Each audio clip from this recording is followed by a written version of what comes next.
Kalau memang mau ada naturalisasi dokter-dokter asing, diambil sebanyak-banyaknya untuk Indonesia, karena di Indonesia katanya kekurangan dokter yang bagus.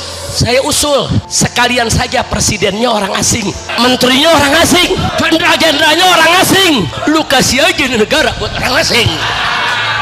Saudara, dunia pendidikan Indonesia itu mendapat dana APBN untuk pendidikan triliunan, saudara.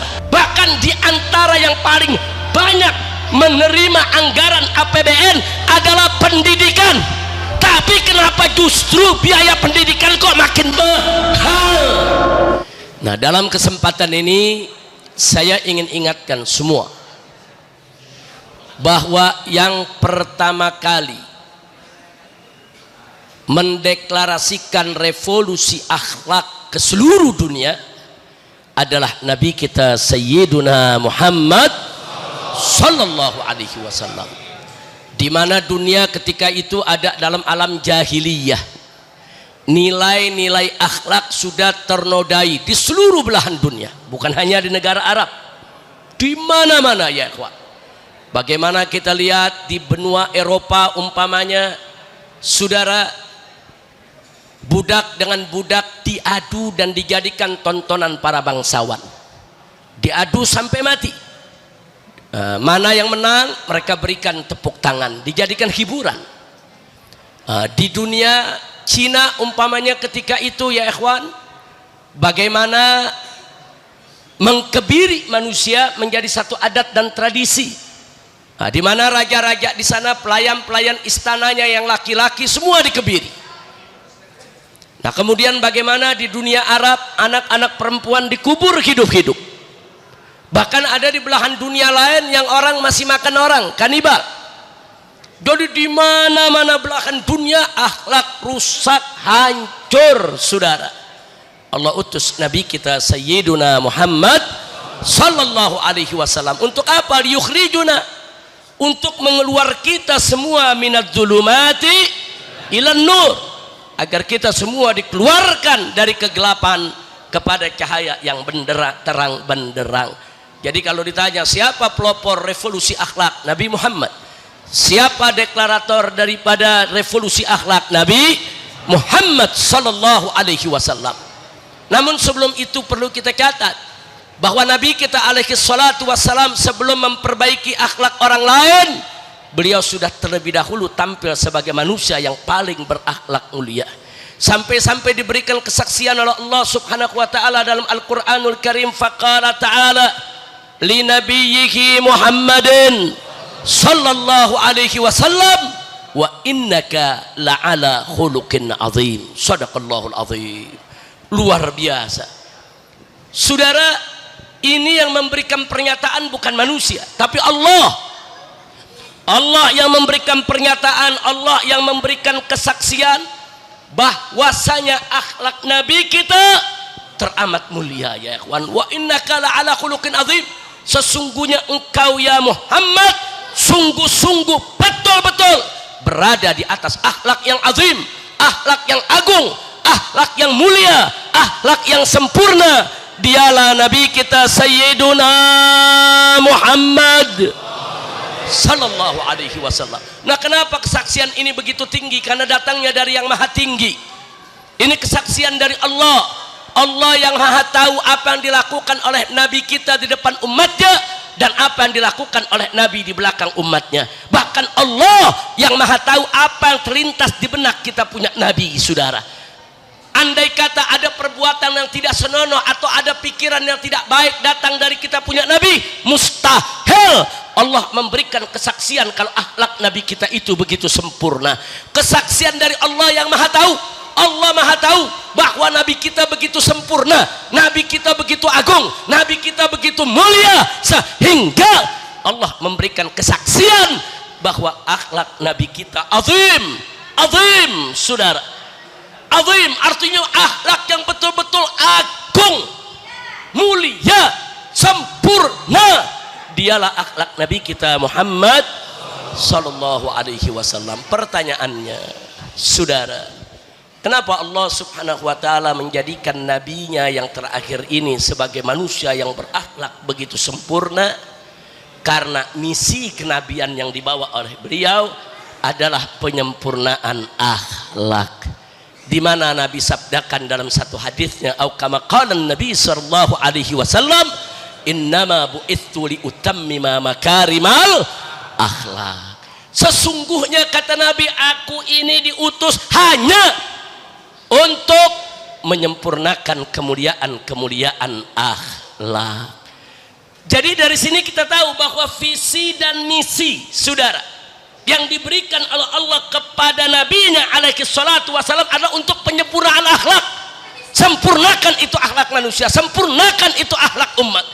Itu misi kenabian yang dibawa oleh Nabi kita Muhammad sallallahu alaihi wasallam. Jadi klop sudah saudara, Nabi akhlaknya sempurna, misinya menyempurnakan akhlak. Maka itu bapak revolusi akhlak sedunia adalah Sayyiduna Muhammad sallallahu alaihi wasallam.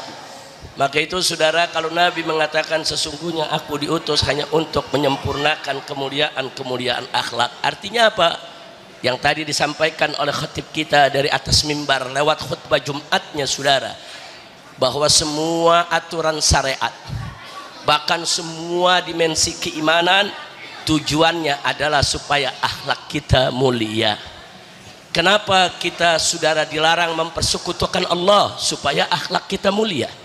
Kenapa kita tidak boleh main perdukunan? Supaya akhlak kita mulia.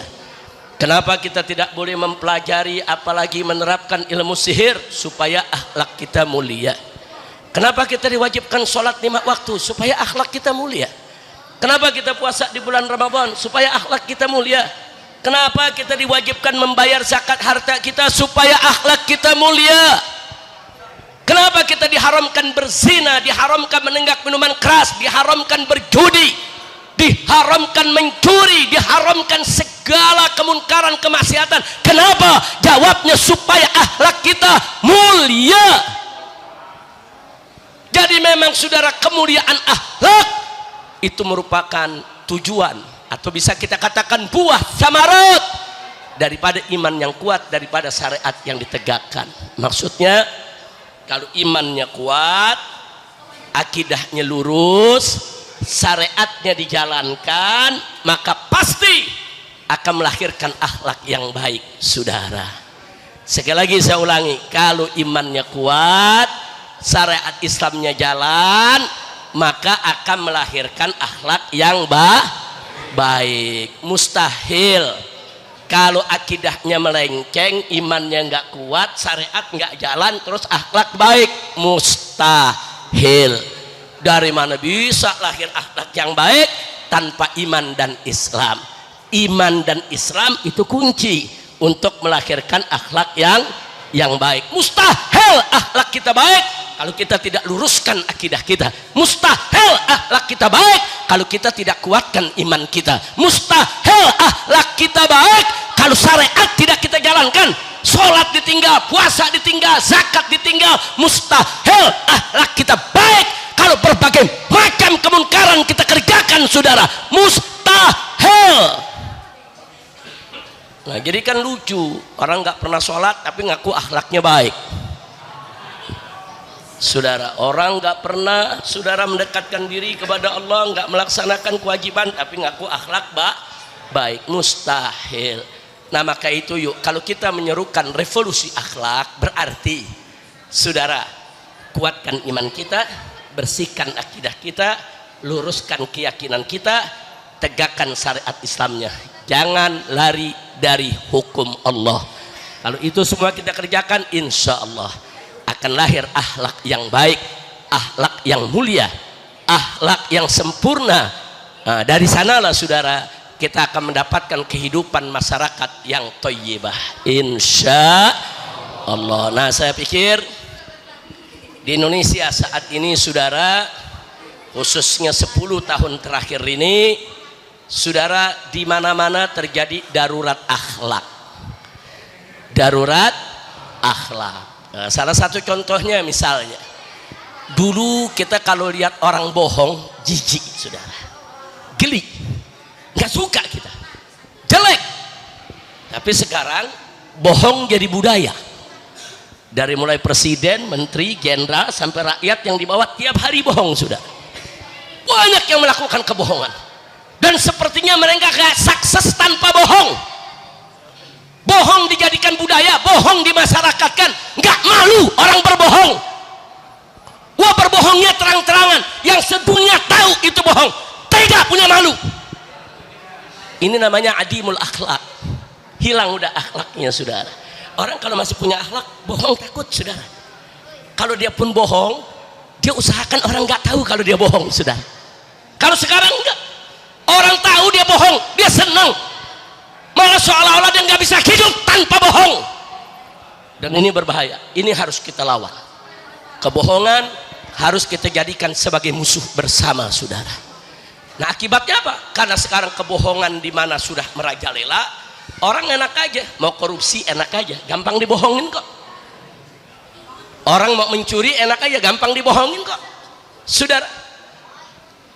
Jadi sekarang ini, saudara, kebohongan ini wajib kita jadikan sebagai common enemy, sebagai musuh bersama. Yuk kita latih anak-anak kita dari kecil, jangan kasih bohong. Didik mereka untuk tidak berbohong, saudara. Kalau sampai mereka berbohong, hukum, saudara. Hukum anak kita, disetrap, saudara. Berikan hukuman agar dia tahu kalau bohong itu jelek, bohong itu buruk, bohong itu tidak baik. Jadikan kebohongan sebagai musuh kita bersama, ya. Enggak boleh. Dalam Islam enggak boleh bohong, saudara.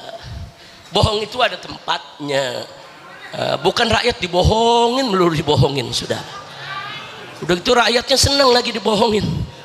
Innalillahi wa inna ilaihi rajiun. Maka itu saya mau tanya semua, siap lawan kebohongan? Siap jadikan kebohongan musuh bersama? Takbir. Sallu ala nabi. Nah, jadi ini yang kita minta, yuk kita perbaiki. Ini salah satu perjuangan untuk memperbaiki akhlak, karena bohong itu bukan akhlak yang baik, apalagi mencuri, apalagi korupsi, nggak boleh dong, saudara. Jangan dong. Udah gitu sekarang berita yang paling akhir, saudara, berita yang paling akhir, mentang-mentang dalam dunia sepak bola ada naturalisasi, pemain asing diambil, diberikan warga negara untuk jadi pemain Indonesia. Senang. Tahu-tahu sekarang Menteri Kesehatan ingin menaturalisasi dokter-dokter se-Indonesia. Dia mau ambil dokter-dokter asing aja, alasannya Indonesia kekurangan dokter. Saudara, kalau kita kekurangan dokter, bukan ngambil dokter asing, tapi fakultas kedokteran dibikin murah dong, kalau perlu gratis. Betul. Jangan orang kuliah kedokteran mesti punya duit ratusan juta bahkan miliaran. Ya pantas saja kita kekurangan dokter, betul? Kekurangan dokter, saudara, bukan berarti orang Indonesia ini bodoh. Orang Indonesia banyak yang cerdas, banyak yang pintar, bahkan kepandaian IQ orang Indonesia di atas rata-rata bangsa Asia, saudara. Siapa bilang orang Indonesia nggak bisa jadi dokter? Siapa bilang orang Indonesia nggak bisa menjadi dokter yang spesialis? Bisa. Cuman kuliahnya kemahalan. Betul? Betul? Nah sekarang kalau kuliah fakultas kedokteran murah, saudara, banyak gak yang masuk? Besok banyak gak yang jadi dokter? Besok banyak gak jadi spesialis? Kenapa jadi orang asing lu suruh jadi dokter? Gue udah gregetan lagi dah. Sebulan lagi baru bebas nih. Udah segini aja dah. Urusannya ditangkap lagi gara-gara orang joglo. Masya Allah, kira-kira paham nggak? Paham nggak? Nah, udah jadi komentar saya yang terakhir, kalau memang mau ada naturalisasi dokter-dokter asing, diambil sebanyak-banyaknya untuk Indonesia, karena di Indonesia katanya kekurangan dokter yang bagus. Saya usul sekalian saja presidennya orang asing, menterinya orang asing, jenderal-jenderalnya orang asing. Lu kasih aja di negara buat orang asing. Kira-kira jelas gak? Jelas gak? Astagfirullahaladzim. Ngawur tidak? Itu pemikiran semacam itu ngawur tidak? Jadi saya kasih usul yang ngawur karena pejabatnya ngawur. Ya kan gila mesti dilawan gila. Nah kalau gila dilawan gila baru baik. Lu orang gila lu ajak ngomong serius pebudak dia nggak paham. Betul? Nah orang gila nih lagi bilang nih, ini siang nih, dibilang, ini malam nih, ikutin aja. Iya ini malam gelap gulita. Ini namanya orang gila. Lu ngobrol sama orang gila, lu jadi gila dulu. Ngobrol sama pejabat ngawur, lu bikin ngawur. Kenapa? Dinasehatin nggak ngerti-ngerti. Baik, sekarang saya tanya, saudara, orang Indonesia banyak yang cerdas tidak? Banyak yang pintar tidak? Takbir. Saudara, dunia pendidikan Indonesia itu mendapat dana APBN untuk pendidikan triliunan, saudara. Bahkan di antara yang paling banyak menerima anggaran APBN adalah pendidikan. Tapi kenapa justru biaya pendidikan kok makin mahal? Mestinya dengan anggaran yang besar, biaya pendidikan itu murah, bahkan kalau perlu gratis untuk bangsa Indonesia, saudara. Betul? Ini pendidikan mungkin mahal. Mahasiswa bayar UKT yang biasanya 25 juta disuruh bayar 125 juta. Pala lu panjul. Nah itu namanya orang kaya doang yang boleh kuliah. Betul? Model-model lu nggak boleh, tampang pun presidennya, siapapun menterinya. Jangan biarkan mereka berbohong, jangan biarkan mereka korupsi. Harus kita kontrol setiap saat. Kalau ada keputusan-keputusan yang merugikan rakyat, yang merugikan umat, yang merugikan negara, bangkit, lawan, luruskan. Gak boleh kita diam, saudara. Kalau kita diam nanti kita yang susah. Betul? Saya mau tanya sekarang, apa Anda setuju negeri ini diberikan kepada negara asing? Tenaga kerja Cina, saudara, jutaan dimasukkan ke Indonesia. Orang Indonesia yang sendiri banyak nganggur. Udah gitu ngomongnya apa? Terang-terangan ada menteri mengatakan karena bangsa Indonesia nggak punya skill, nggak punya keterampilan. Orang Cina datang kemari cuma tugasnya ngelas doang. Tukang las di Joglo banyak. Betul? Betul? Apa perlu tukang las dari negeri Cina? Ini udah dah, gue segini aja dah ceramah. Udah bukan urusannya gue 20 hari lagi bebas. Akhirnya gara-gara joglo gak jadi. Udah cukup segitu cukup ya. Nanti kalau mau lanjutan episode kedua lu undang aja dah. Kita bikin tablik kalau udah bebas. Setuju gak? Setuju gak? Kita bikin tablik akbar besar-besaran keliling Jakarta. Kita lawan semua kezaliman yang ada. Setuju? Takbir. Nah sekarang kita minta aja sama Allah, udah orang-orang zalim biar Allah binasakan. Pejabat-pejabat zalim biar Allah hancurkan. Yang zalim